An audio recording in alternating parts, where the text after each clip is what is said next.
অভিনয় সংলাপের প্রতিটি শব্দ, বাক্যের জটর ছিঁড়ে দাড়ি কমা, সেমিকোলনের শৃঙ্খল ভেঙে যখন স্রোতস্বিনীর মতো স্বাধীন প্রসব ঘটে, তখনই তা অভিনয়। অভিনয় মানে নাট্যকারের সংলাপের তোষামোদ করা নয়, তাহলে তা পাখি পড়া বুলি।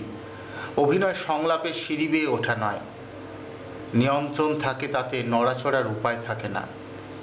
বরং অভিনয় সংলাপের ইঙ্গিতে নাটুকে সঙের অভিব্যক্তির বিস্তার।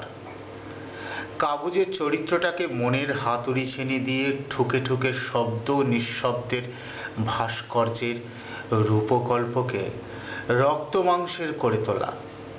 সংলাপ কেবল পায়ের ছাপ।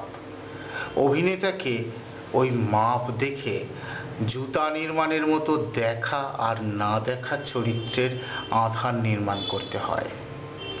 যা তুমি নয় তাই অভিনয়।